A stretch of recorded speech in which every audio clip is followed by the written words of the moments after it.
আজ এই ভিডিওর মাধ্যমে কলকাতার 10টি ঘুরে বেড়ানোর স্থান সম্পর্কে আপনাদের কিছু তথ্য দেওয়ার চেষ্টা করব।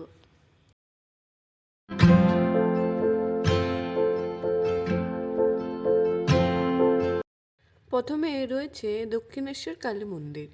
এই মন্দির সোম থেকে রবি প্রতিদিনই খোলা থাকে।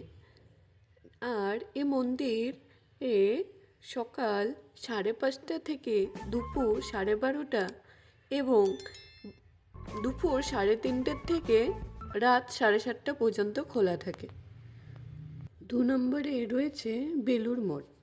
বেলুড় মঠ সকাল 6:30 থেকে সকাল 11:30 এবং বিকেল 3:30 থেকে রাত 8:30 পর্যন্ত খোলা থাকে। 3 নম্বরে রয়েছে বিড়লা মন্দির। এই মন্দির সপ্তাহে প্রতিটা দিনই খোলা থাকে। সকাল 5:30 থেকে সকাল 11টা এবং বিকেল 4:30 থেকে 9টা পর্যন্ত এই মন্দির খোলা থাকে। 4 নম্বরে রয়েছে কালীঘাট। এই কালীঘাট কালী মন্দির ভোর 5টা থেকে দুপুর 2টো এবং বিকেল 5টা থেকে রাত 10:30 পর্যন্ত খোলা থাকে। এই মন্দিরও প্রতিদিনই খোলা থাকে। 5 নম্বরে রয়েছে ঘাটুর শ্যাম মন্দির। এই মন্দির সকাল 6টা থেকে দুপুর 1টা এবং বিকেল 4টা থেকে রাত 10টা পর্যন্ত খোলা থাকে। 6 নম্বরে রয়েছে ভিক্টোরিয়া মেমোরিয়াল। ভিক্টোরিয়া মেমোরিয়াল সকাল 10টা থেকে রাত বা সন্ধ্যা 6টা পর্যন্ত খোলা থাকে। সোমবারে এটি বন্ধ থাকে। তাছাড়া মঙ্গলবার থেকে রবিবার পর্যন্ত এটি খোলা থাকে। এখানে প্রবেশ করার জন্য আপনাদের টিকিট নিতে হবে।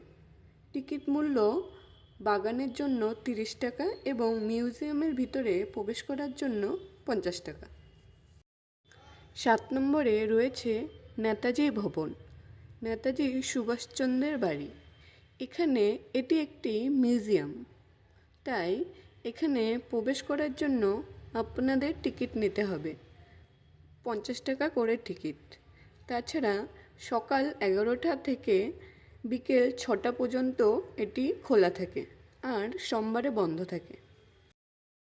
8 নম্বরে রয়েছে জোড়াসাঁকো ঠাকুরবাড়ি, রবীন্দ্রনাথ ঠাকুরের বাড়ি। এখানেও প্রবেশ করার জন্য আপনাদের 50 টাকা দিতে হবে আর সকাল 10:30 থেকে 5টা পর্যন্ত জোড়াসাঁকো ঠাকুরবাড়ি খোলা থাকে, সোমবারে বন্ধ থাকে।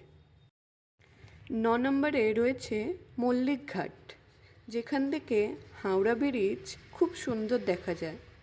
এখানে খোলা বা বন্ধের কোনো সময় নেই, এটি একটি ঘাট কিন্তু খুব সুন্দর।